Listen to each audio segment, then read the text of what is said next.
인생의 폭풍은 누구에게나 찾아옵니다. 사회적 위치나 전문적인 지식, 또 재물의 많고 적음에 상관없이 모든 사람들에게 인생의 폭풍은 찾아옵니다. 인생의 폭풍을 만날 때 사람들은 갈 바를 알지 못하게 되고 두려움과 낙심하게 되며 또한 소망까지 버리게 됩니다. 그러나 바로 그때가 하나님을 만나는 때입니다. 바로 그 자리가 하나님을 만나는 자리입니다. 하나님을 가장 깊게 만난 사람들은 대개 인생의 폭풍 속에 찾아오신 하나님을 만난 사람들입니다. 하나님께서 허락하시는 폭풍은 때로 고난 속에서 하나님의 주권에 도전하며 불평하고 대항하는 이들에 대한 하나님의 방법이기도 합니다. 욥이 많은 고난 속에서 여러 친구들이 권면하였어도 회개하지 않는 그런 마음으로 도리어 하나님을 원망하고 있는 깊은 절망 속에 빠져들 때 폭풍 속에서 하나님이 그를 찾아오셨습니다. 결코 나는 회개할 것이 없다고 생각했던, 그렇게 자신했던 욥이 폭풍 속에 찾아오신 하나님의 음성을 듣고 그가 회개하게 됩니다. 욥은 폭풍 속에서 하나님을 만났습니다. 또한 인생의 폭풍은 하나님의 뜻에 거역하며 불순종하는 이들을 다시 하나님의 뜻에 합당한 삶으로 돌이키게 하시는 도구이기도 합니다. 요나가 니느웨로 가라는 하나님의 음성을 불순종하고 다시스로 가는 배를 탔을 때 하나님은 풍랑을 보내셔서 그로 하여금 하나님의 뜻 가운데로 돌아오도록 하셨습니다. 요나도 폭풍 가운데 하나님을 만났습니다. 또한 인생의 폭풍은 우리가 하나님을 더 깊이 알아가고 그분을 더욱 경배하도록 만드는 통로가 되기도 합니다. 예수님의 제자들이 갈릴리의 호수에 불어닥친 폭풍 속에서 두려워하고 있을 때 예수님께서 폭풍 속에서 그들을 찾아오셨습니다. 그리고 폭풍을 잠잠케 하셨습니다. 예수님께서의 폭풍 한가운데로 그들을 찾아오셨을까요? 폭풍이 지난 이후가 아니라 왜 그 한 복판에서 찾아오셨을까요? 폭풍 속에 두려워 떨고 있는 그들에게 두려워하지 마라, 안심하라, 나다 라고 말씀하시는 주의 음성과 함께 잠잠하라는 그 말씀으로 폭풍을 잠잠케 하실 수 있는 그 주님의 능력을 보여주셨기에 제자들은 비로소 예수님을 경배합니다. 그 이전에 제자들은 여러 번 예수님의 기적을 보았습니다. 병든 자를 고치시고 굶주린 자를 먹이시는 예수님을 보았음에도 한 번도 예수님께 경배해 드렸다는 기록이 없습니다. 그저 놀라워했을 뿐입니다. 그러나 폭풍을 잠잠케 하시는 예수님을 만난 그 직후에 제자들은 비로소 예수님을 경배합니다. 바다에 부는 폭풍, 여러 나라에 부는 태풍을 아무리 과학기술이 발전해도 막을 수 없습니다. 그저 피할 뿐이고 대비할 뿐이고 무사히 지나가기를 바랄 뿐입니다. 인간의 과학기술이 아무리 발전하고 전 세계의 나라의 모든 힘을 다 합쳐도 폭풍은 막을 수가 없습니다.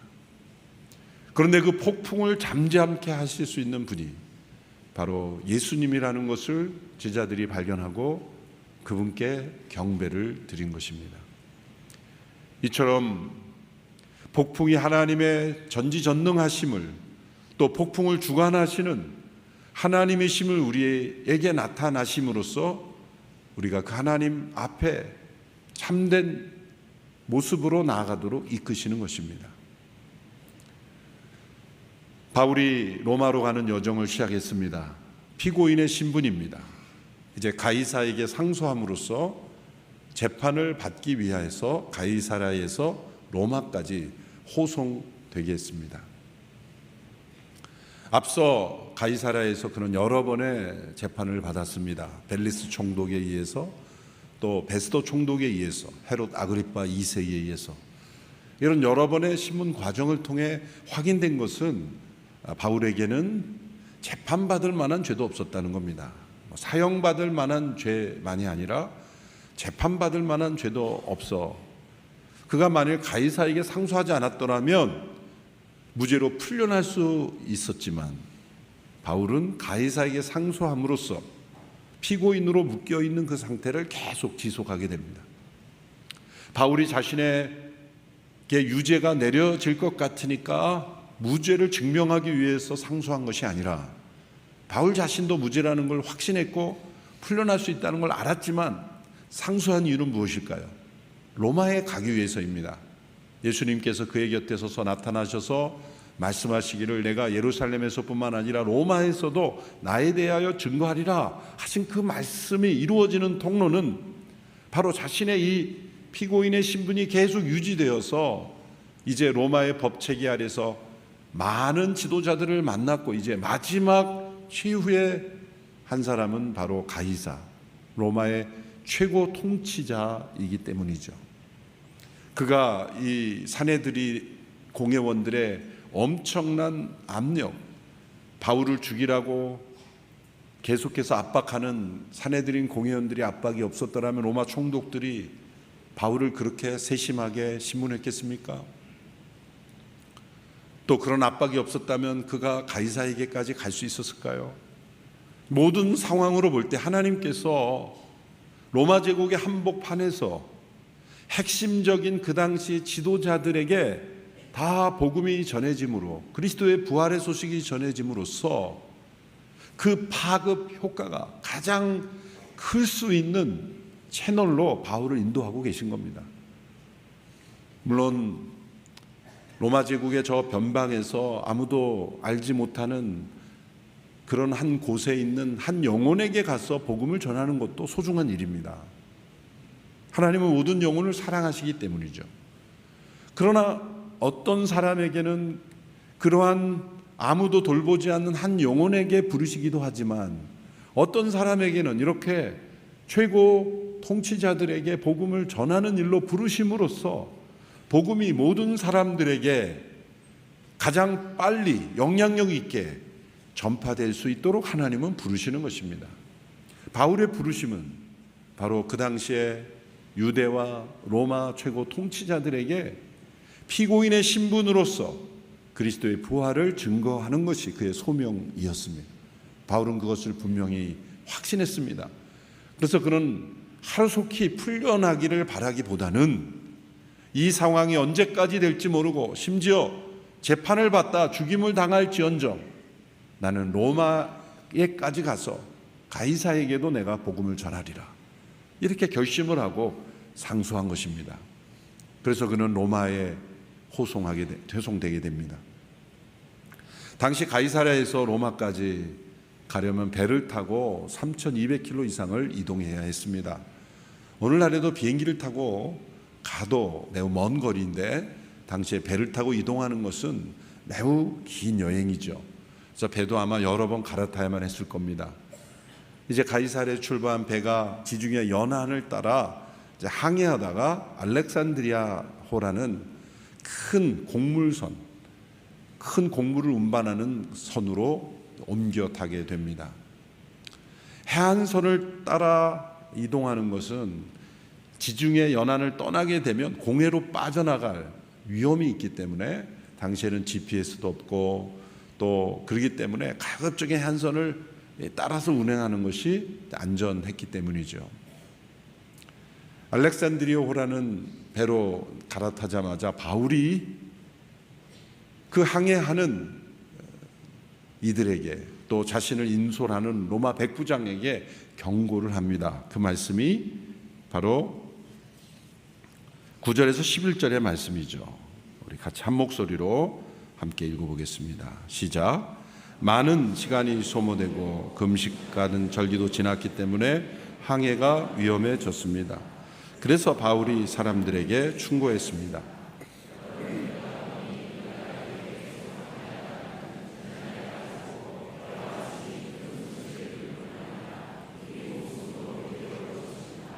그러나 백부장은 바울의 말보다는 선장과 선주의 말을 더 따랐습니다. 당시 유대인들은 바다에 익숙한 사람들은 아닙니다.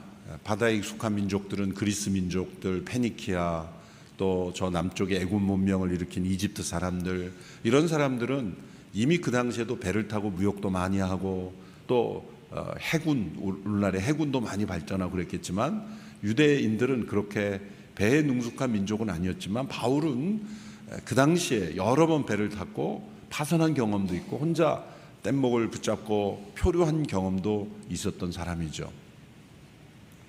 바울이 판단했을 때 절기를 기준으로 이제 금식하는 절기도 지났기 때문에라고 한 말은 그 시기가 언제인지를 보여줍니다. 10월 초순경입니다. 양력으로. 당시 지중해는 9월 중순과 11월 중순까지가 가장 항해하기가 위험한 시기였다고 합니다. 그건 상식적인 일이라고 합니다. 그럼 바울은 지극히 상식의 판단에서 과학적인 데이터를 가지고 그는 말하는 겁니다. 이제 항해가 위험할 수 있는 시기입니다. 이렇게 계속 항해하다가는 재난을 만나고 이제 우리 모두가 위험해질 수 있습니다. 그런데 백부장은 바울의 말을 따르지 않고 선장과 선주의 말을 따랐습니다.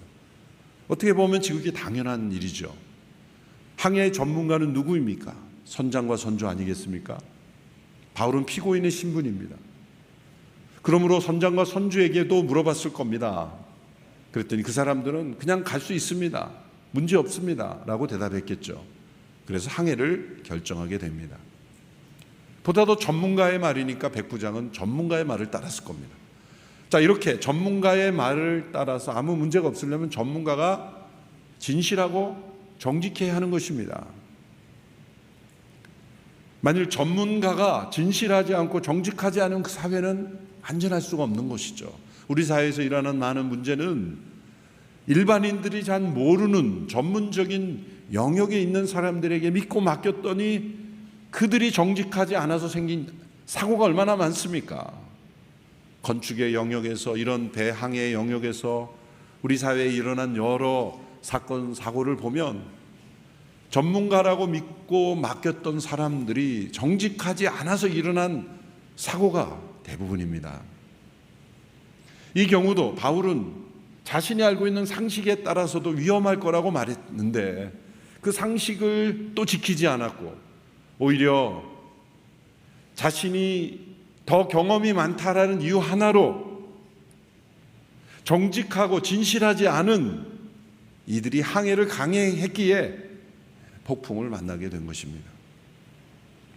왜 이 선장과 선주는 항해를 계속하자고 주장했을까요?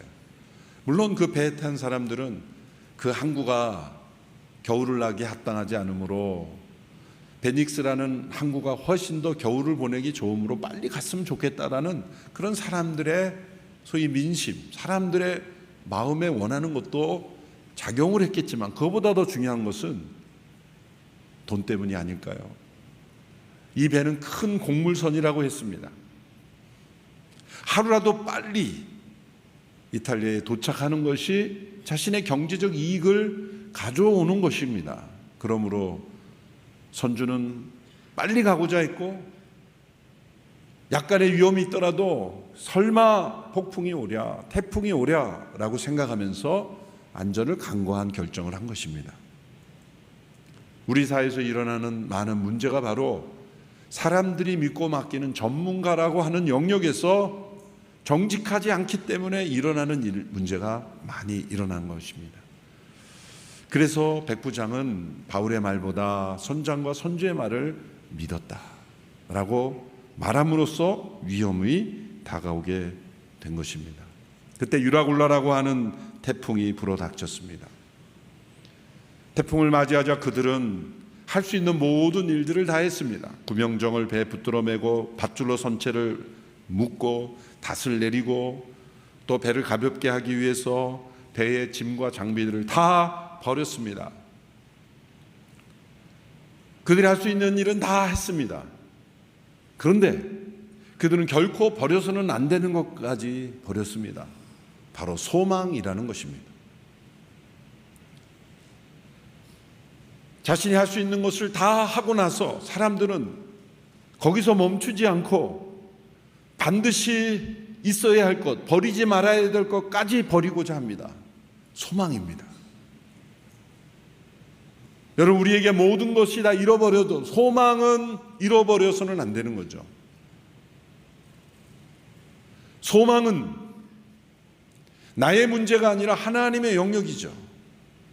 나를 의지하는 것이 아니라 하나님을 의지하는 것이기 때문에 나의 능력은 다 소진되고 나의 상황은 절망적이라 할지라도 하나님께는 소망을 둘 수 있는 것입니다. 그런데 자신을 의지하며 살아오던 인생은 자신이 할 수 있는 모든 것을 다 해보고 안 되면 소망까지 버리는 것입니다. 그것이 인간의 연약함이요 죄가 만들어낸 열매입니다.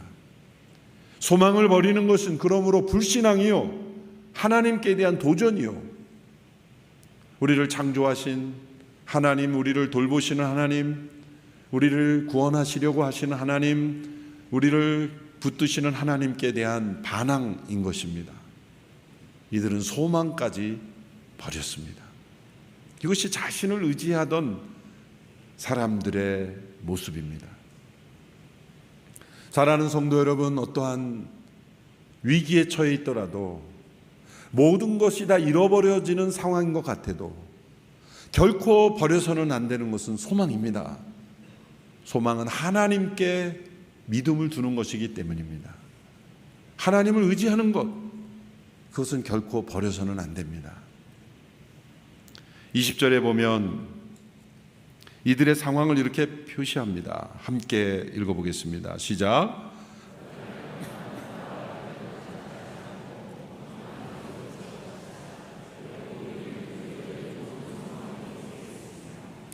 모든 소망을 포기했다고 했습니다. 당시 요즘 같은 GPS가 없었던 상황에서 해와 별을 보고 상황을 판별하고 위치를 파악했던 그 시대, 해와 별이 여러 날 보이지 않고 폭풍이 계속 불어닥치자 소망까지 버렸습니다.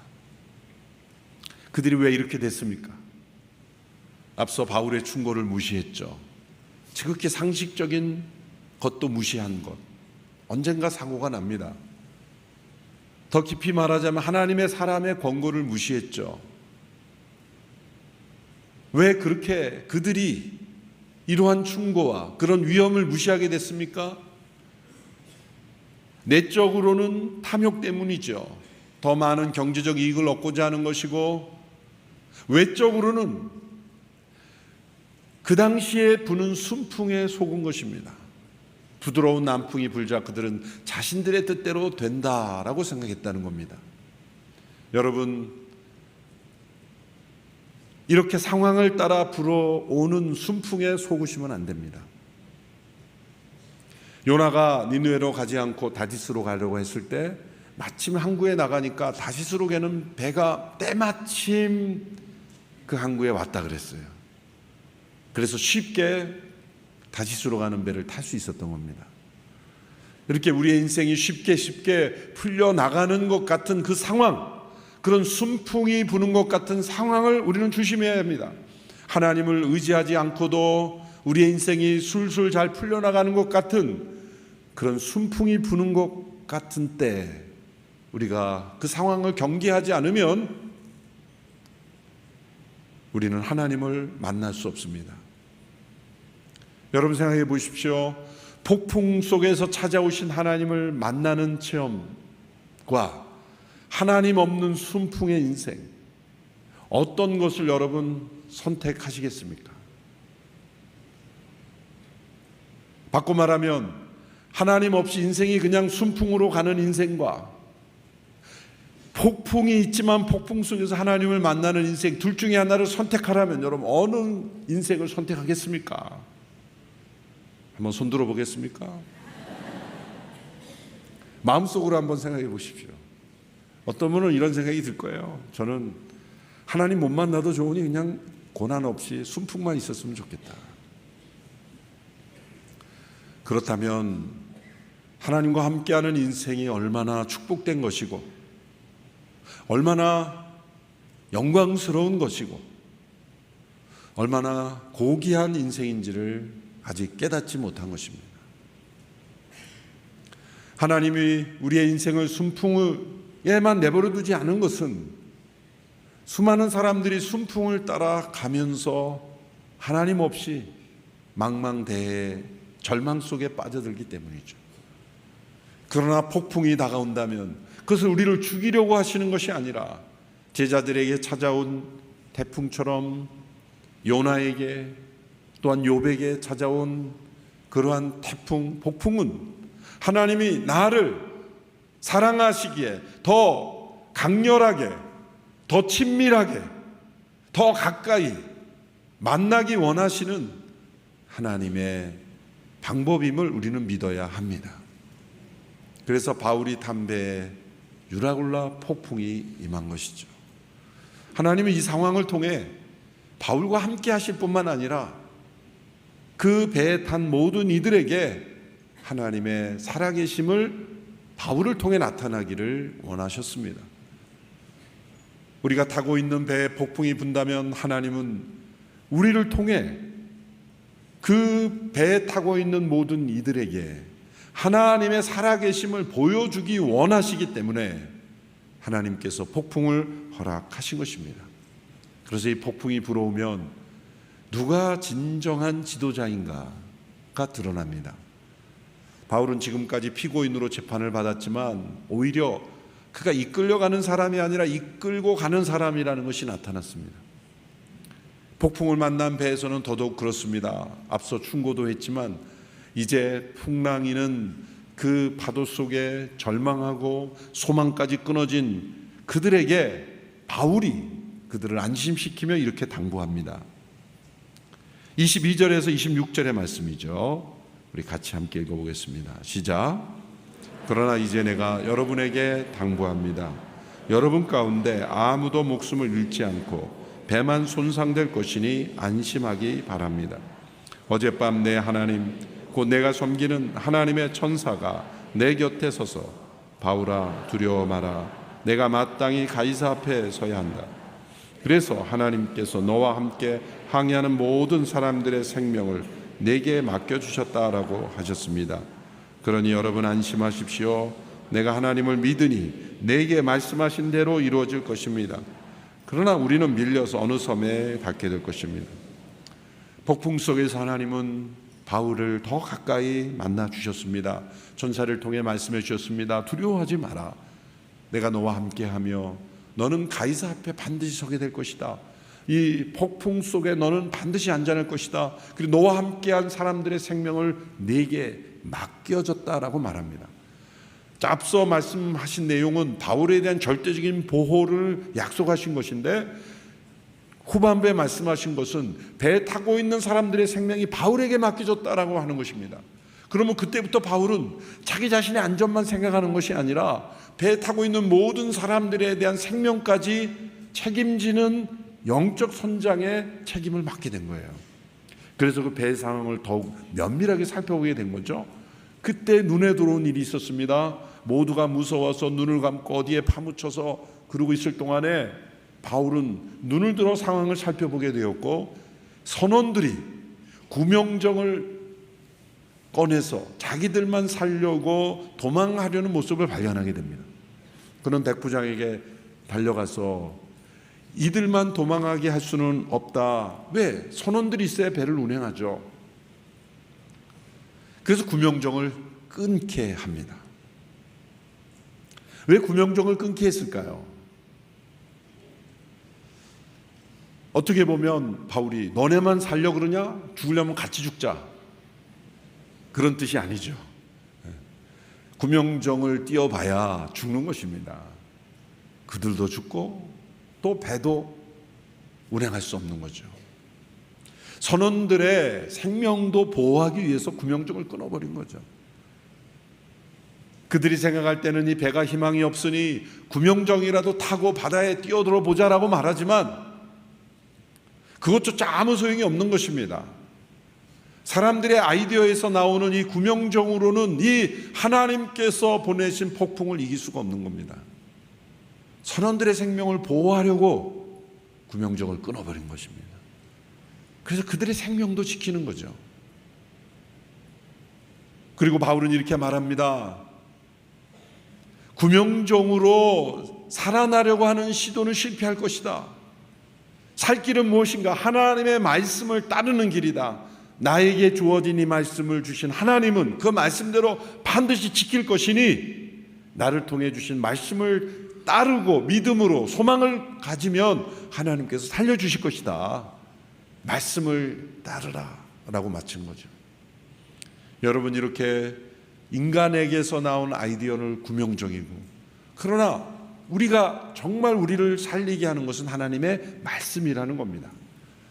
여러분, 위기 상황이 처해지는 상황 속에서, 때로 인생의 폭풍이 불어오는 속에서 어떤 사람에게서 나오는 구명정과 같은 많은 아이들이 일어날 수 있습니다.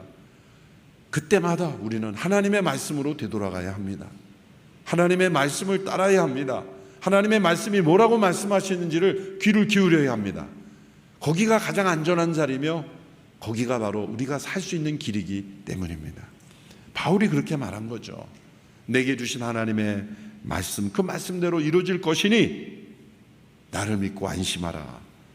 바울은 자신 안에 있는 그 평안을 나누어 주기 시작합니다. 여러분, 이제 14일 동안 여러분들이 마음 졸이면서 아무것도 먹지 못하며 굶고 지냈지 않습니까? 음식을 좀 먹어야 합니다. 그러면서 권면하죠. 33절 36절 우리 바울의 권면을 함께 읽어보겠습니다. 시작.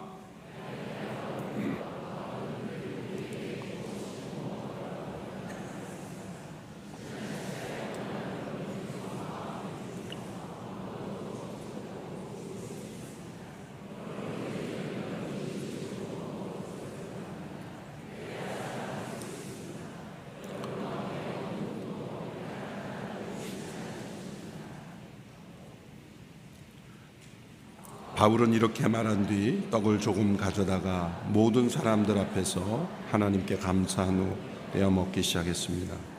그러자 모든 사람들도 용기를 얻어 음식을 먹었습니다. 얼마나 두려웠으면 아무것도 먹지 못했겠습니까? 14일 동안 먹지 못하고 표류만 하고 있었을 때 그들의 몸은 더 지치기 시작했습니다. 소망까지 버렸으니 음식이 들어가겠습니까? 이 상황에서 바울은 음식을 먹으십시오. 그러면서 자신이 먼저 떡을 떼며 감사하고 먹기 시작하면서 사람들에게 먹이기 시작했습니다. 사람들에게 용기를 주기 시작했습니다. 폭풍 속에서 믿음의 사람이 어떻게 다른 사람들에게 소망을 나눠주고 용기를 줄 수 있는지를 보여주는 중요한 모습입니다. 여러분, 믿음은 이렇게 전염되는 것입니다.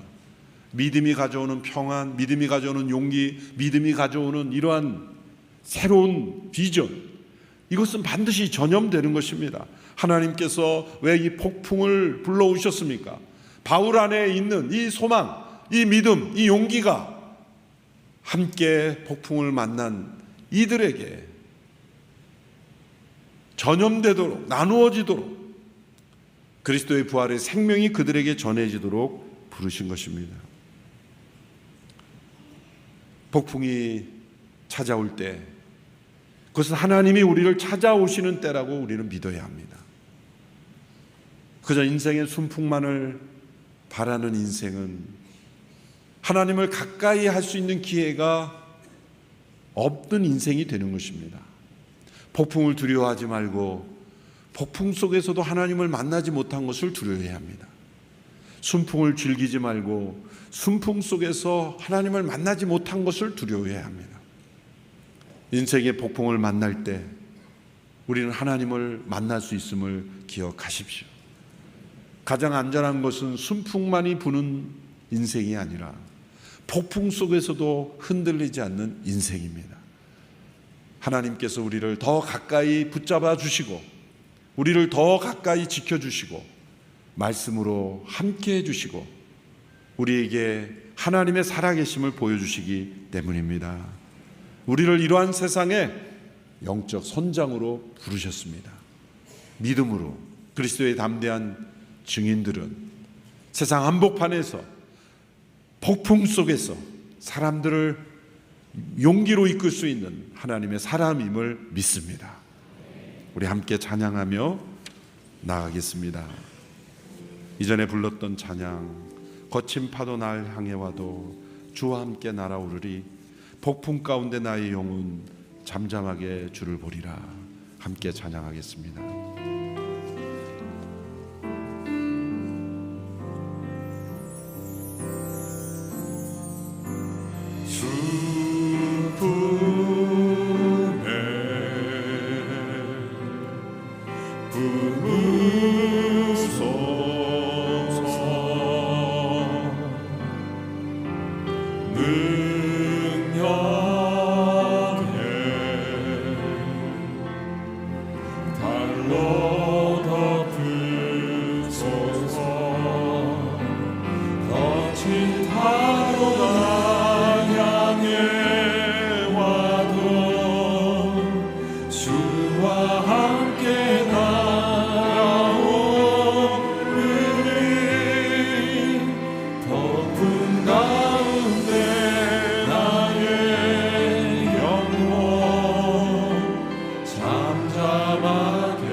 거친 파도 날 향해 와도 주와 함께 날아오리.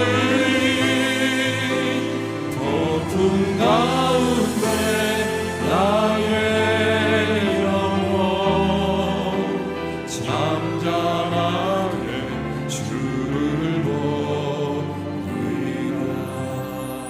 이 시간 함께 기도하며 나갈 때 내 인생에 불어닥친 폭풍은 하나님을 나를 찾아오신 자리였음을 믿습니다.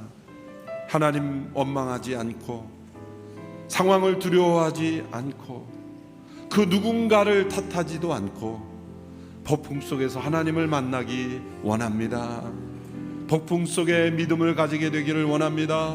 소망을 가지게 되기를 원합니다. 참된 용기를 보여주기를 원합니다. 폭풍이 불어닥칠 때 독수리가 더욱 날개 치며 하늘을 창공을 향해 올라가듯이 폭풍이 나로 하여금 더 높은 창공으로 나아가며 하나님을 더 가까이 하게 되었다고 고백할 수 있는 저희들이 되게 하여 주옵소서. 함께 기도하며 나가겠습니다. 살아계신 하나님, 폭풍으로 우리를 찾아오신 하나님, 나의 힘과 능력으로 잠잠케 할 수 없으나 주의 말씀으로 잠잠케 될 줄로 믿습니다. 바람아 잠잠하라 말씀하신 주의 음성을 듣게 하기를 원합니다. 폭풍 속에서 만나주시는 주의 음성을 듣고 순종하기를 원합니다. 담대하게 주와 함께 걸어가기를 원합니다. 폭풍 속에서 나와 함께 하시는 하나님을 만나기를 원합니다. 원망하거나 불평하지 아니하고 회피하거나 누구를 탓하지 아니하고 폭풍 속에 나와 함께 하시는 하나님, 나의 인생을 이끄시는 하나님, 나를 통해 하나님의 살아계심을 증거하기 원하시는 하나님, 하나님과 동행하는 저희들의 인생이 되게 하여 주옵소서. 폭풍을 통해 우리를 찾아오시는 하나님, 어떠한 상황에도 두려워하지 아니하고 믿음으로 하나님 앞에 나아가는 저희들이 되기를 원합니다. 원망과 불평, 낙심과 절망을 내려놓고 하나님께 소망을 두며 독수리의 날갯짓 올라감 같은 인생 되게 하여 주옵소서. 폭풍 속에 살아계신 하나님을 수많은 사람들에게 보여줄 수 있는 믿음의 담대한 증인 되게 하여 주옵소서. 예수님의 이름으로 기도하옵나이다. 아멘.